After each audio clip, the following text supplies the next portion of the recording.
Okay, Hodaya, welcome to our Monday night shiur. Pardon me, guys. We are in the Yahrtzeit of Imenus, alea Shalom. And we also have a special shiur. It was discussed and agreed upon that a certain person, Donald b'mikre Doni, is watching. John b'mikre Yonatan, Ben Fred, was Hashem decided that he was going to lead this country, Eretz Edom, for another 4 years. And Ysrael knows that whatever president is pro Hashem, he's pro Hashem. This is the president that we need to support. Rabbi Victor Miller used to say, in the 80s and 70s used to say this, that it doesn't matter how many tax cuts you get and how many benefits you get. You'll always vote for the candidate who's pro-God, not pro-Israel. Pro-God. Pro-Hashem. I'm saying this from a historical background because, you know, sometimes the state of Israel is not so pro-God. The day that Doni was picked as president, Bibi Netanyahu, Benny, he fired Yoav Gallant, who was his defense minister, who wanted to put all the religious Jews in the army. Wow. That means just the idea that this guy, he's not even in power yet, but just the idea that he's president-elect, he got the guts to fire that Rasha Merusha, who wanted to, and you know what this guy did at the last day of his, as defense minister? This Yoav Gallant. He gave out 7,000 to vote, to bring in all the 7,000 Bachurei Yeshivot. If it wasn't as bad, and he's a right-winger supposed to be. A right-winger. So therefore, we have to say thank you to Hashem. So there's 3 guys over here. They got together and they said, we're going to say thank you to Hashem. Most of us over here said, okay, we say thank you to Hashem. Hakol tov. Hakol tov v'yafeh. You know, but these 3 guys said, no, we want to say thank you to Hashem. The first one is our cameraman, who, and don't laugh guys, but Imenus. And for this guy to do something for almost 10 years straight, I'm telling you, that's called loyalty. Imenus. Alright, for almost 10 years, since 2016. Since the first year that Doni became president, actually. Interesting. Yes. Wow. What a circle. I just thought about it. This guy has been, you know, he's consistent every week. Almost every week. Maybe he missed 1 or 2. Consistently been spreading our Torah over here. He said, I want to do a Seuda Hodaya. And he works by all the Levanim, let's call them. And he said, listen, it was a miracle because they were going to blame the Jews. You guys saw what happened in Amsterdam. A pogrom. A modern-day pogrom. A modern-day Kristallnacht. Mamash kacha, modern-day Kristallnacht. And by the way, I was told this morning in the city, they also broke the shops of Yidden over there in the city this morning. Mamash, I forgot which street was it?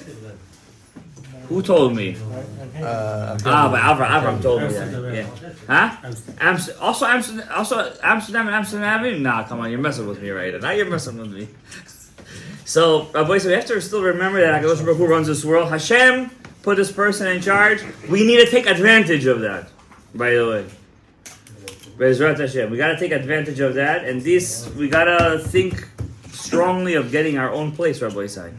Guys, whatever simcha you had when you saw he won Pennsylvania, whatever simcha you had, the simcha you guys are going to have when you guys are going to have your own Beit HaMidrash with a mikveh Be'ezrat Hashem, it's going to be, not only he's going to do Seuda Hodaya, everyone here is going to do Seuda Hodaya. I'm going to tell you that. You're going to be so happy because it's going to be yours. You did it. You understand? And now is the time to do that. I believe. I don't know. I believe. And Hashem should choose one of us to be that channel to spread that. But not only our cameraman was the one, Gabriel Achai, the one to do this. It was his idea. Also, our Kohen, Ephraim Ben Menashe HaKohen. He decided, Aharonov, Mishpachat Aharon HaKohen. He decided he was going to join, and he also made the food, by the way. He also did it. So he was official. Physically. He gave in, and he also gave it. And also our last guy who Mamash, he had something to say Todah for, as you guys heard before. Hashem, I had a similar story too, also by somebody else in my family. I'm not going to say who, because they listened to the shiur, and their hand, that person was putting something in a blender, and by mistake, her hand was in, and my son pressed the button. And her whole finger got cut off like this. It was Friday, right before Shabbat. And I know what it means when the hospital doesn't look at you for a couple of hours. So it was really a miracle that he had the Hatzalah guy at that time that knew a doctor at that moment, was it at night? At night to take him, and a plastic surgeon. My wife had to wait over there, I think it was 6 hours in the hospital. You gotta love the Jews. You gotta love him. She was sitting, her finger, literally her finger was hanging. It was hanging. Her nail was off. Everything was. And by mistake, my son, he didn't. It's one slice, and it was. Those things are sharp. Yeah, those things are. So it was Mamash Amir. You just saw Hodaya over here. It's very important to say the miracles that happen to us, Rabbi Yisai. Everybody has miracles that happen to them in their life. You should say the miracles. Sometimes some tzaddikim wouldn't say their miracles. Why? They were afraid of ayin hara. There was a couple of chachamim that were afraid of ayin hara. There was one big rabbi. He was going to be the next chief rabbi of Israel. He was a Tunisian rabbi.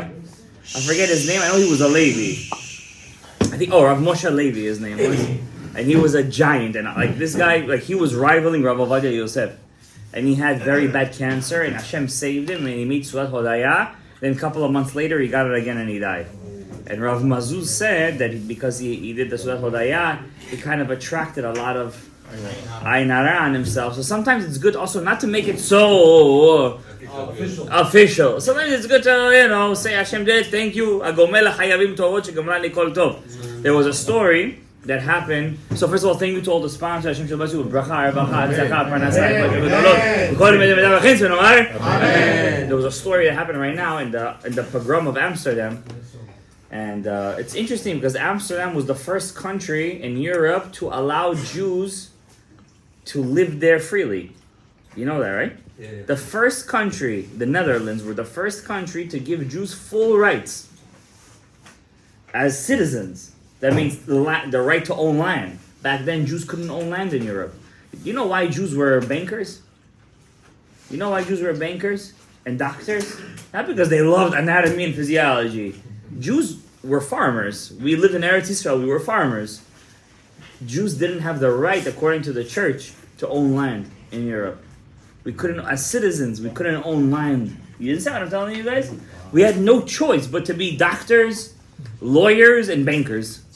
Until today, that even kind of got into our psyche. Like there's 3 things you tell your kid to be: a doctor, a lawyer, and a banker. They say these days. Precious was against the money thing. It was money lending. It was a low, but also banks, very big money lending. Yeah, it was a very lowly job. Taking interest. Something with But you should know one thing. It's a very big misconception to think that the Jews were the only money lenders.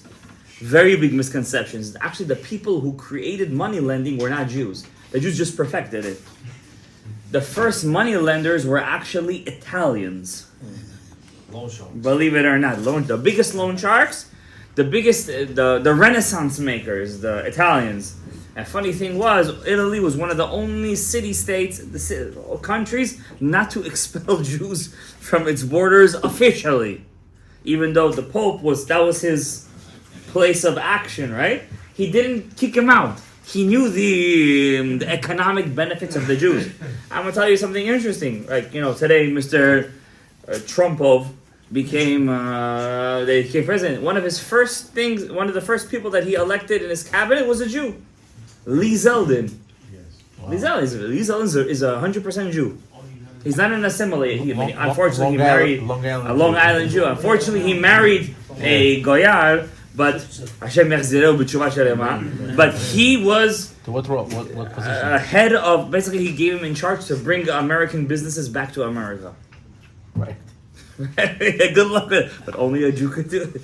So one of the first, like how many Jews are there in the world? But yet you picked one of your first, I think it was maybe his second appointment, a Jew. The Jewish people, we are the battery, the lithium battery of the world. All the klipot yonkim from the Ar Nitzotzot. They suck from Ar Nitzotzot. The second we leave the country, so what I was going to say, in Amsterdam, so there was a pogrom, and Baruch Hashem, they didn't kill any Jews, but they threw Jews on train tracks. They threw Jews in the river. So one Jew, he was saying the story over there, they took him back. They were beating him up on the floor, and he's like, I was trying not to fight back because I knew the more I fight them back, the more I was making them angrier. So one of them told me, we're not going to leave you alone until you say free Palestine. And he said, I was willing to say anything but that. So I looked at that guy. This guy's totally chiloni, totally second. I said to him, Shema Yisrael, Hashem Elokeinu. So I'm telling you, that's what he said. Shema Yisrael, Hashem Echad. And you know what happened? The next second, somebody saved me. On cab driver, some Dutch cab driver was driving, and he saved me from the Mahapecha, from the whole thing. So you see, HaKadosh Baruch Hu is there, afilu behastara. Even in the hastara, HaKadosh Baruch Hu is there. That's how it is in our. The truth is, we should make a Seudat Hodaya every day of our life. Hashem saves us from so many things, from so many situations, and we have to appreciate. HaKadosh Baruch Hu gave us a community, gave us friends, gave us a place to go, a place to pray. Some people, they don't have a place to daven. They go to a shul for 30 years, they're still a stranger over there. You have a place to daven, place to pray, place to sit. Kovea makom letfilato. You have a place to connect to HaKadosh Baruch Hu. I want to start my shiur. I mean, I already started, but I'm going to start in two things. First of all, today is the Yahrtzeit of Rachel Imenus.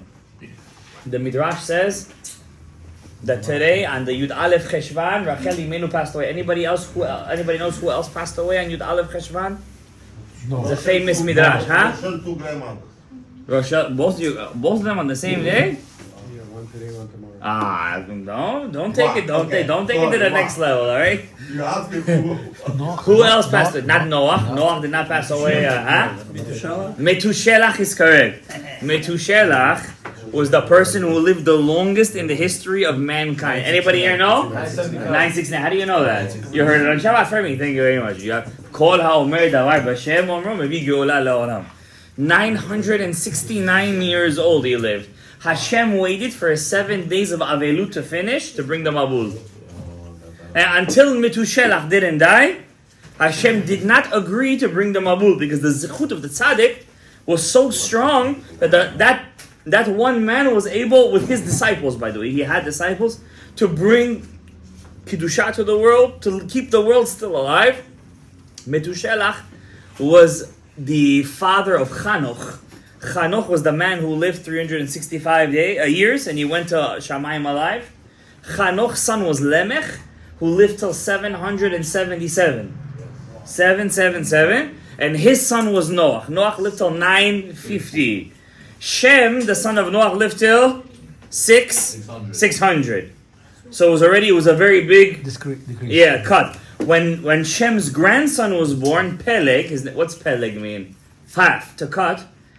Already people started to live 400, 300, 200. So they used to name their kids from the spiritual, what they brought down to the world. So Peleg means half. That means in his days, the lifespan was halved in the world. Alright? What does Metushelach mean? Guys, what does Metushelach mean? Anybody here know? What is the word Metushelach? There is a couple of ways in the Torah to say a sword. A sword. One way to say a sword is a shelach. In Aramaic, how do you say to? Do. Metu shelach. Double-edged sword. Metushelach was the first man who had the kavanot of Kriyat Shema L'Amita. That's what the Ramami Pano says. The Ramami Pano says that Metushelach, how come Hashem couldn't destroy the world when Metushelach was alive? Metushelach, every day people used to do the Avera of, you guys know what I'm talking about? Whatever. And then it says, Metushelach with his cheref pipiot every night used to kill thousands of them. He was the who says this? The Ramami Pano in his book Gilgulei Neshamot. His Metushelach had such a zechut that he had the power to bring the soul of Kriyat Shema al Amita, which we do, Kriyat Shema al Amita, to kill all those nitzotzot they're really kedusha, but they became tum'ah, shedim. Now, we have to do those kavanot every single night. If every religious Jew, according to the census, the Jewish agency, there's about 15 point whatever Jews in the world. They're probably counting also the people who say their father are Jewish, but let's say 15 million. And this is according to the Jewish agency, not according to some Jewish census, some Orthodox. According to the Jewish census, only 2 million out of those 15 point whatever million Jews today, this was done in the year 2022, they say that they're Orthodox Jews. That means people are Shomer, Torah, and Mitzvahs. Now, saying you're an Orthodox Jew doesn't really mean you're an Orthodox Jew. Because today there is modern Orthodox, there is open Orthodox, there... Halavai, ultra Orthodox. Huh? But you know, they Shomer Shabbos. Shomer Shabbos, right? When they say 2 million, they talk about all those. Yeah? Yeah. Yeah.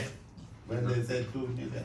Yeah, 2 million, they say, oh, Orthodox. Shomer Torah minute. Let's give it the benefit of the doubt. There's 2 million people today that are Shomer Shabbat, let's say. Okay? That means from 8 billion people in the world, 8 billion, there's 2 million people that are Shomrei Shabbat. Do you understand what I'm saying? 1%. 0.01%. 15 million is 0.012. This is 0.01%. This is not even an anomaly in the number. And if I tell you that you guys over here, sitting here today, you 20, 30, whatever people you are, Ken Yerbu, that you guys sitting over here, you guys are the lithium, you guys are the battery that keeps the world alive, probably most of you won't believe me. But if I tell you in the time of the flood, there was one man only that kept the whole planet Earth alive, you gonna believe me? Noah couldn't. Noah was the one who made him die. Noah was the one who made him die. Metushelach was. Noah didn't. Noah, no. Huh? The whole world, Metushelach, the zchut of Metushelach. It was his grandfather. And I say, it was his great-grandfather. Metushelach, Chanoch, Lemech, Noach. Right? The zchut of... Now, you think, what's 2 million? Hashem really keeps the 2 million...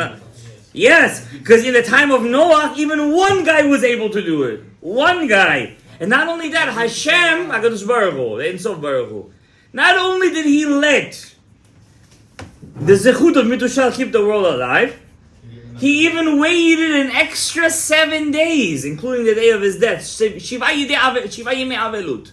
7 days of Avelut. To pass, before the Mabul to come. To give, Rashi says, to give kavod to Metushelach. And today, Gesundheit, is the day Metushelach is Yahrtzeit. So today is the day that all of us over here have to take upon ourselves. It's a new year, guys. It's still a new year. Cheshvan is still considered a new year. I told you guys on Shabbos. Cheshvan Otiot Nachash. Nachash, Gematria Mashiach. This is the year the Bnei Yisas, this is the month Bnei Yissaschar says Mashiach is supposed to come. We're supposed to do Chanukat Beit HaMikdash on the 15th. The Beit HaMikdash is supposed to come down on the 14th of Cheshvan, the Bnei Yissaschar says. And on the 15th we're supposed to make Chanukat Beit HaMikdash. Amen. How come we're not supposed to wait? Because it's supposed to be ready to come down. The Bnei Yissaschar agrees with Rashi. It's supposed to come down from Shamayim ready. So that means we still have how many days left? 4 days. 4 days left. That's it. We have 4. Today's the 11th of Cheshvan. Rachel Imenus. 4 days to Birkat Levanah. Exact. 4 days for Birkat Levanah. We all did it on Motzei Shabbos. So you guys were wherever you were. Now, the Rachel Imenus, her Yahrtzeit. Now, first of all, everybody has to take upon themselves today to do Kavanot Kriyat Shema al Amita. Kavanot Kriyat Shema al Amita. We do this like once a year. Usually on the Yahrtzeit of Yosef HaTzadik, either Rosh Chodesh Tammuz or Chavav Tammuz, everybody here has to do kavanah, small kavanah. It's the double-edged sword. That's the kavanah of Metushelach. The one I always, once a year I say this kavanah. When do we say this? You say every night, you get, first of all, never miss Kriyat Shema al Amita. Why? If you're a Yid and you're Chazak, And B'ezrat Hashem, even by the time you're 20, 21, 22, you already, B'ezrat Hashem, you're not pogem the brit, at least by purpose. By the time you're 70, 80 years old, you could kill all the nitzotzot, the tum'ah that came out of you. If every day you have kavanah and kriyat shema d'amita, every single day, you never miss a day. If every day you have this kavanah, you could kill every single nitzotz, the kedusha that became a shindala that came out of you. How? It's very simple. Every day when we have to say birkat hamapil chevlei shena. Yeah. Well, we Sfaradim, we don't say it with the beracha. We say it without Hashem Elokeinu melech haolam. Because you wake up afterwards, use the bathroom, you say sha'akol, whatever the case is. And then the main kavanah is in Shema Yisrael, Hashem Elokeinu Hashem Echad, Baruch Shem Kevod Malchuto Leolam Va'ed. When you say Baruch Shem Kevod Malchuto Leolam Va'ed, after you say Baruch Shem Kevod Malchuto Leolam Va'ed, you're supposed to think of 3 Shemot HaKodesh. What are they? First you think of Ab. 72, 72, 72. It's going to be Gematria 216. Charbo. Sword. That's the first edge of the sword. Charbo. Ab. Right? 72, 72, 72. Where do you see the Shem? If you look at the blue parochet over there, the first name in the blue parochet, you see the first name? That's called, you're pointing at it. Shem Ab, that's called. Yud, K, Vav, K. Right? 3 times. That's the first cherev. Right? What's the second cherev? It's a bit more complicated. The second cherev kills and destroy anything that the dog, there's a dog in Olamot Elyonim, it's called the Kelev Hatachton. It's Keneged Lamed Yutaf. She's the one that you're having a zivug with every time a person wastes his every time that she's the Kelev Hatachton. That's why even big tzaddikim, they never raised a dog in their house. Ever. Even a Chihuahua, a Pomeranian, it doesn't matter. Why? They never. Because the Kelev represents something in Shama. Even though it's so cute, it's so nice, it's so cute and cuddly. And they are. They wouldn't even look at a Kelev. Huh? What's a koshka? Cat? Cat. Are we talking about cats, Rabbeinu? In this area, by the way, you need to send some cats loose with all the things that are running out in the middle of the night. Today we're talking about Donald Trump, the Cat dog, the donkey, and the elephant, all the chayot tmeot. They wouldn't even look at a dog. You never ever see. Today, it's a moda. And what a moda is, it's a style.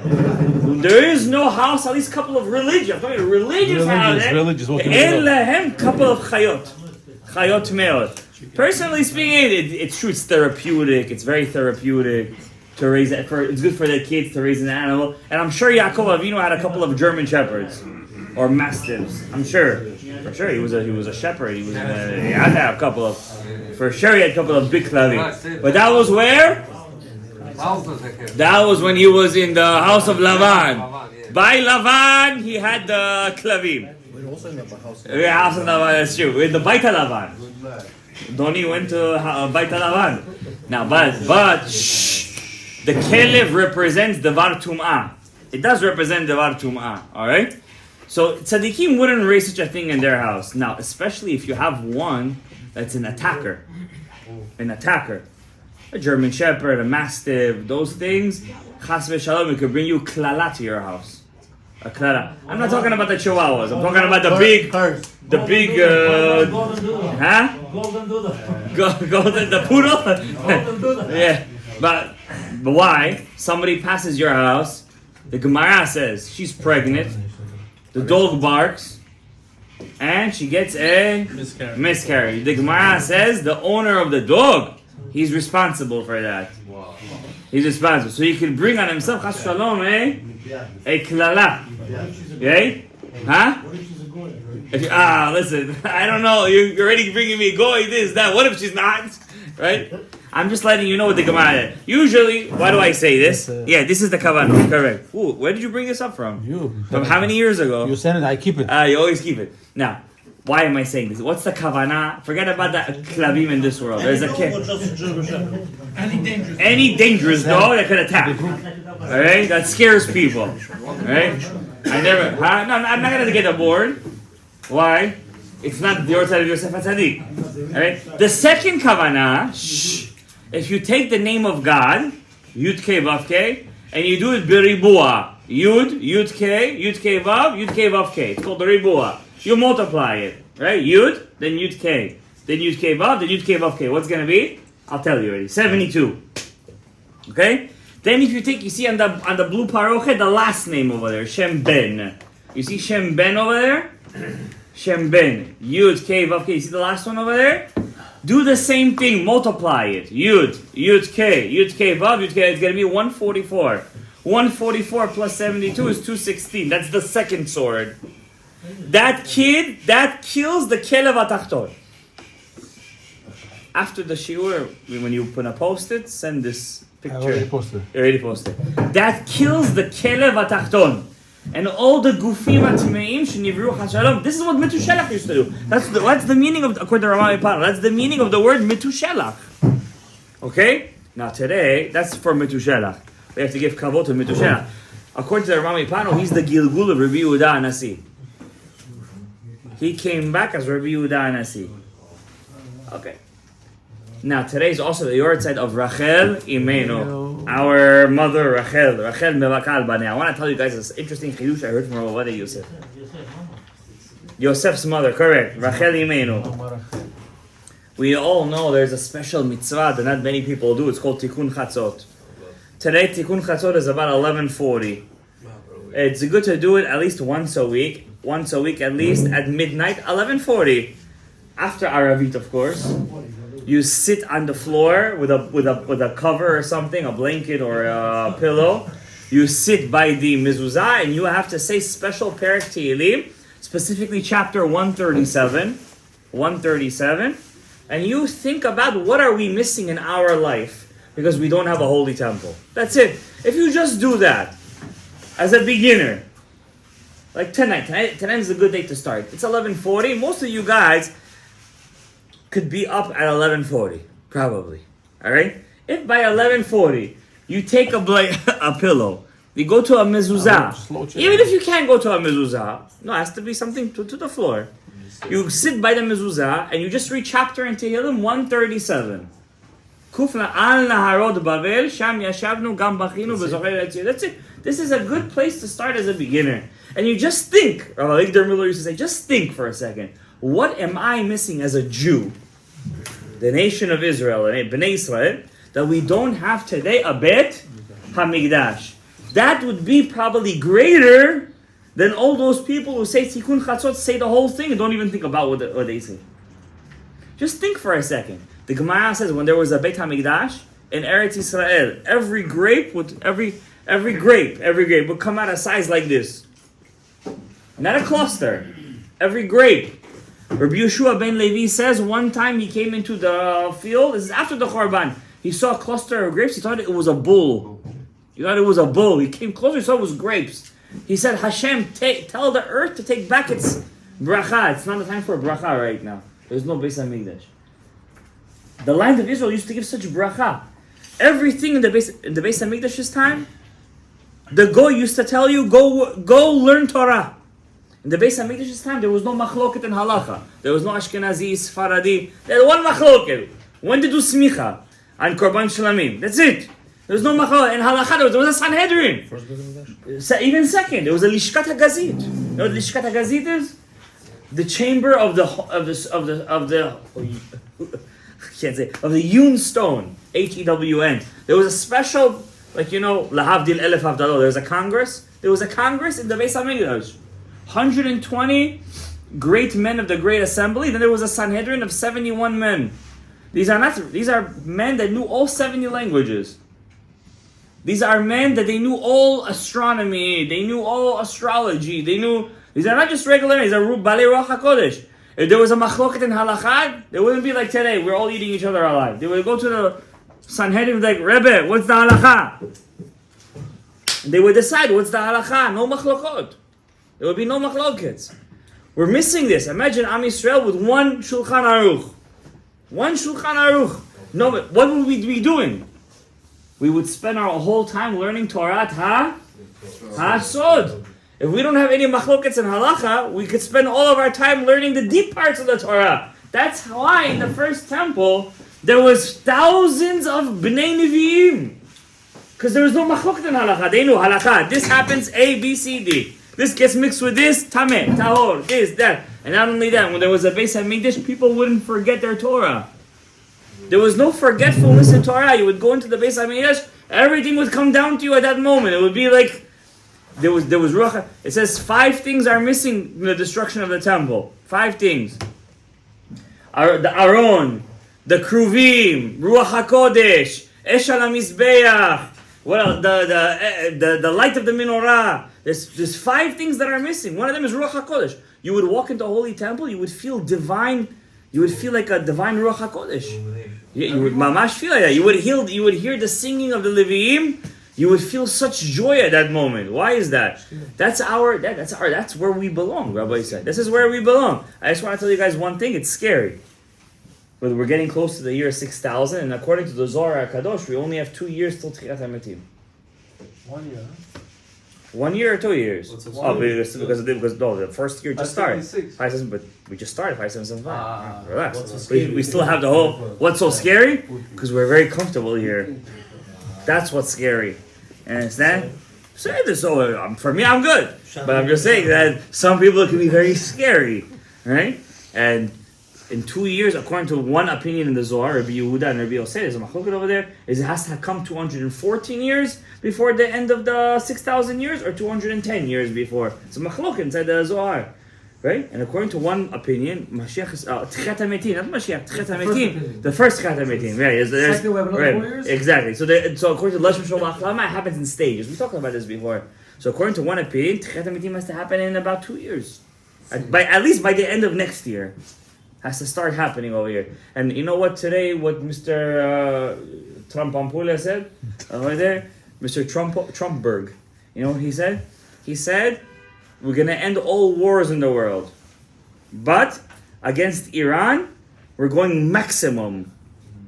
You want to know why he said that? I told you guys, it's a Gemara in Masechet Yoma. It's a Gemara in Masechet Yoma. At the end, it's going to be Romi versus Paras. Machloket, who's gonna win, right? Machloket, who's gonna win, right? Rabbi Yeshua ben Levi says Paras, but Rav said no. Rav said no. Romi is gonna win. Romi is gonna win. That makes sense, right? But there was only one problem. Paras is still sucking from the Nitzotzot Kedusha. There's still 10 to 15,000 Yidden living over there. I say they lost their zechut. Tell me why. My opinion. You know why? Because they killed someone just now. Exactly, thank you very much. Because a couple of days ago, they took that poor Jew, 20-year-old, right? 21 years old. They were chayav to pay him. They were chayav to pay him. He was protecting his own life. And they sentenced him to, they were willing to pay $1 million just to get him off. They said no. For them, they could buy half a paras with that. With $1 million, you know, for a parsi was $1 million, and they said no. We want the Jewish blood. They said we want the Jewish blood. They lost their zechut long time ago, and I also told you guys how we're going to destroy paras, the zechut of paras. You know how? Paras is otiot par dinim. It's a mansapach.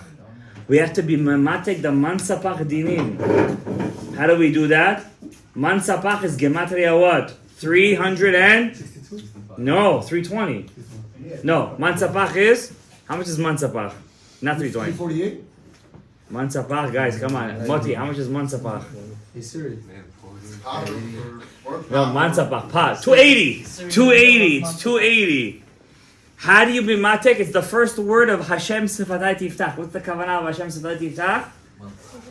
You have to bring the 5 alephs to the 5 Mansapach. It's going to be from par to para.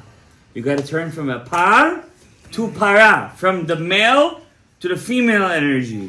You have to connect the two of them together. You got to bring the hay down to the par. Para aduma. You understand? The Kohen kills the par on the day of Yom Kippurim. I want to tell you guys a chidush. Zot Hashem, we should see miracles. I want to tell you guys a chidush that I heard from Rav Hodaya Yosef. Zuchoto yagen aleinu. Amen. Today is the Yahrtzeit of Rachel Imenus. and I said you guys have to do Tikkun Chatzot, at least chapter 137. Somebody here was asking me, he says, I want you guys to do I want to do a major Tikkun Chatzot with the whole Beit HaKnesset.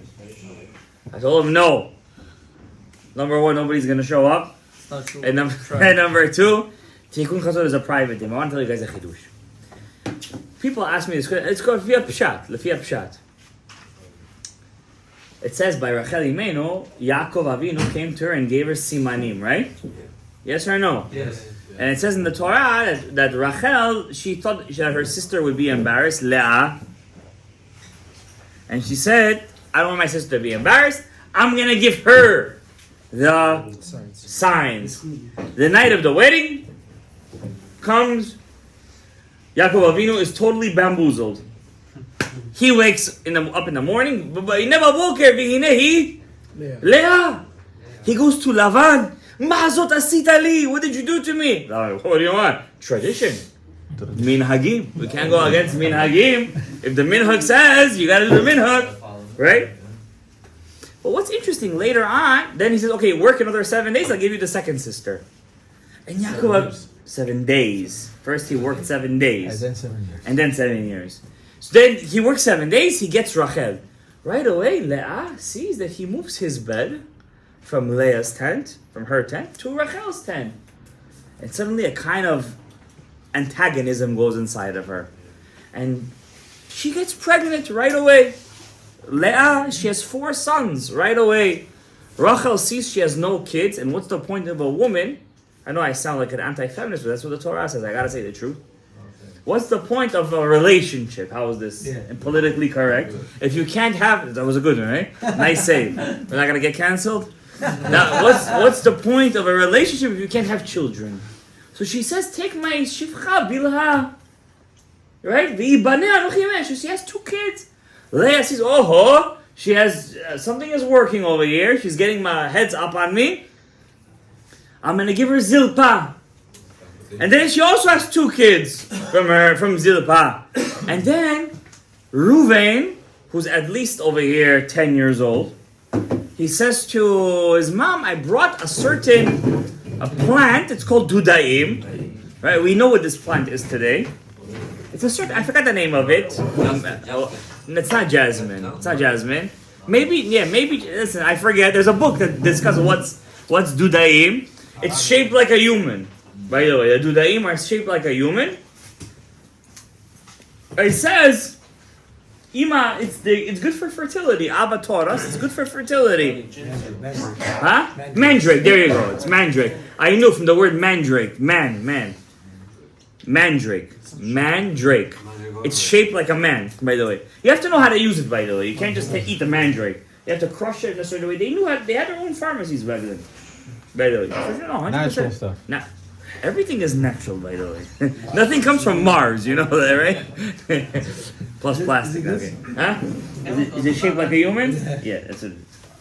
So therefore, they took the Dudaim, and Rachel says to her older sister, her twin sister, she says, give me the Dudaim. You have 4 sons already. You have 2, kids that belong to you because that was her maid.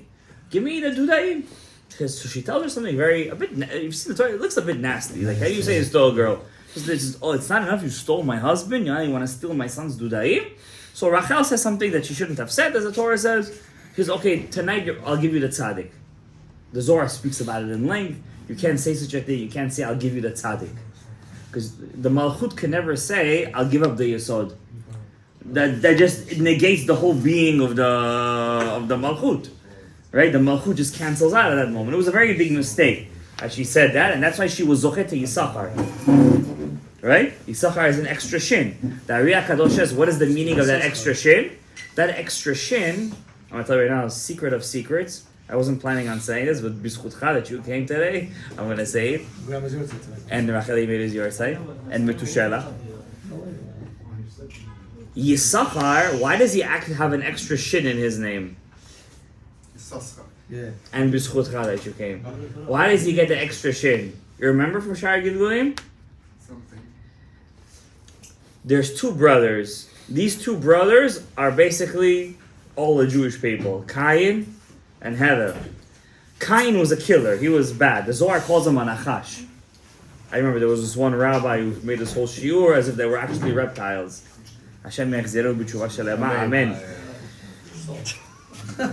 Unbelievable. So, Cain and Hevel. And Cain was a killer. Hevel, they said, the Zohar, it makes it sound like he was good. Cain kills Hevel. The Zohar says that Cain was a Navi. Hevel was not a Navi. And don't forget, God spoke to Cain after he killed him. That's even crazier, right?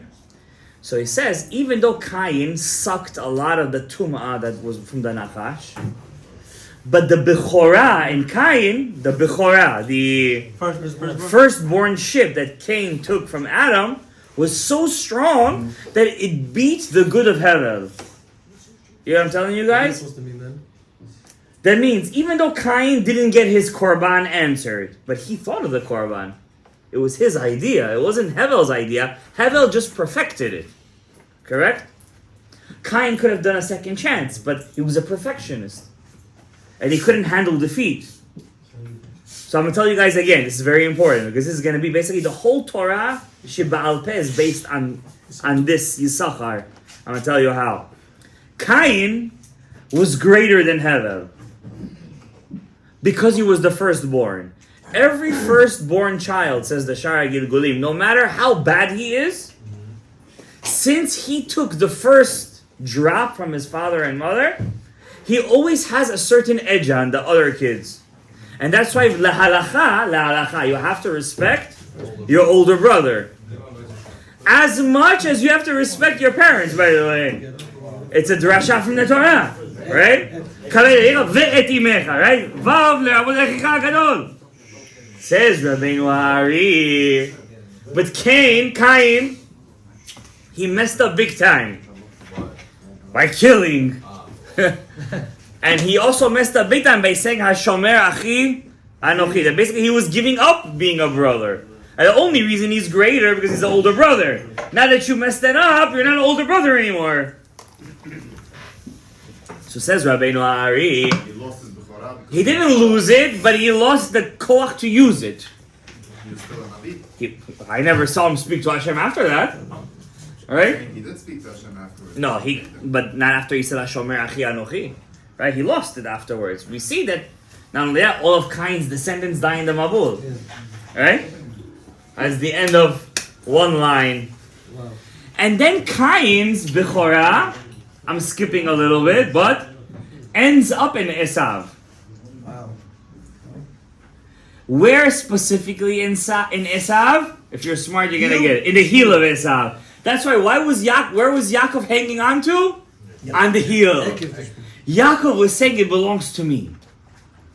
Wow. I need a Bechorah of Cain. Not you, Esav. You're not gonna know how to use it. But Yitzchak saw it where? In Esav he saw it. And that Bechorah was contingent Bechor on the Biracha. You get the fight on the whole bracha now? That means, what are they all fighting on, says Dari? On that firstborn ship of Cain. He was a very important character, Cain. Yaakov didn't get it. He did get it. When? At the moment when Yaakov said, when he took the blessing, and then what did Yitzchak tell him? Gam Baruch. Yeah. He should be blessed. That means Esav tells his dad, he stole it from me. He came to me b'mirma. And then Yitzchak thinks about it for a second. It was b'mirma. What? His mom sent him. That's true, but it was b'mirma. B'chokhmah. What did Yaakov say? What did Yitzchak say when he heard it? It's from Hashem, which means what? It had to happen, and guess what? It belongs to him. It belongs to him. Yaakov Avinu took that firstborn ship of Cain. He took it from the Ekev of Esav. And Esav goes ballistic. He says, I lost that. I lost it. I lost everything. Now he says, I'm going to kill my brother. He's angry. He won't Of course he's angry. He got gypped. Well, he didn't get gypped. He gave it up for a bowl of lentils. That's it. He sold it. For a bowl of lentils, he devalued it. Right? He devalued it. Says Rabbeinu Ari, that Bechorah, you know where it went to? In Yisachar. That's why all the descendants of Yisachar were what? Talmidei Chachamim. Talmidei Chachamim from the word Chokhmah. What comes first, Chokhmah or Binah? What's the firstbornship? Chokhmah. Chokhmah is born first. Says Rabbeinu Hari, really, it was supposed to go to Yosef. Rachel was supposed to get it, but she gave it up. Rachel was supposed to get She it. gave up her name. But she gave it up on the night of the Dudaim. And therefore, Yisachar has an extra shin in his name. And therefore, That's the sheep. the shin represents the extra Bechorah. Why? Shin is Gematria Elokim b'milu Yudin. Elokim b'milu Yudin is Givurot. Cain was Givurot. Should I go deeper than that? And therefore, that who was a descendant of Yisachar, says Rabbeinu Ari, Rabbi Akiva. What is Akiva? Ekev. Where was Yaakov holding on to? The Ekev. Who brought down Torah Shebaal Peh? Rabbi Akiva. So that means, what was Cain's job? To bring back Torah Shebaal Peh. And you can't bring down Torah Shebaal Peh if you're not a Navi. That's why Moshe Rabbeinu, who was Hevel, said, give it to Rabbi Akiva. It's his job to do it. And what did Hashem tell Moshe? Shtok. Shtok. Shin. Shh. Shtok. The shin of Yisachar. Kachala b'machshava b'chokhmah. He's gonna get a chokhmah, but not now. But not now. It's all connection. And Rabbi Akiva is that. And Rabbi Akiva he has chamisha gevurot. He has 5 gevurot. His 5 students. Rabbi Shimon, Rabbi Meir, b'chule b'chule. And they bring down the Torah. And what did Rachel Imenu give it up for? A bunch of mandrakes. She should have valued that more. She should have valued the night with the tzaddik more than the mandrakes. So now you're telling me, whoa, you're messing with me. So that's how you put Rachel Imenu?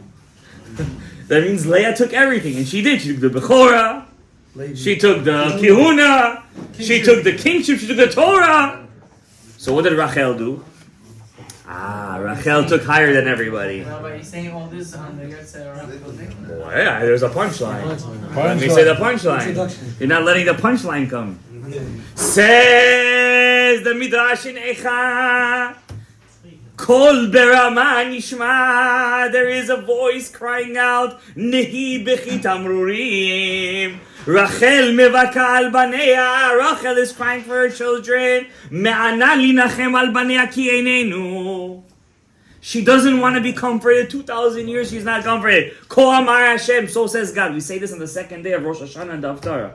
Min'i kolech mi bechi, do not cry.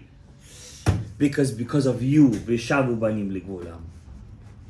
Whoa, but she gave up the tzaddik.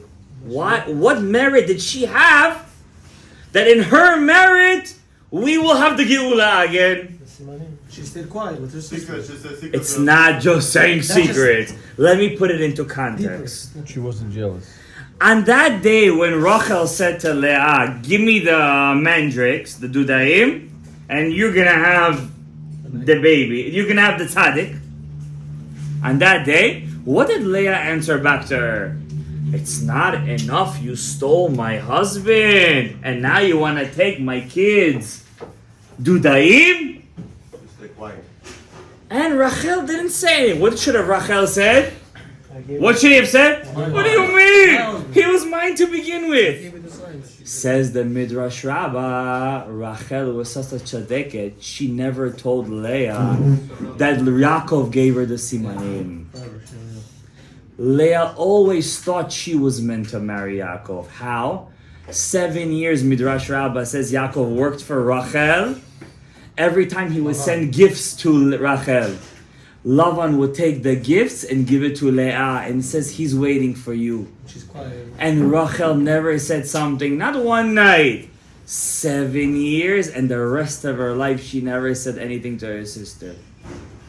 And for the zechut, she never did halbanat panim. She may have missed the shin of Yisachar.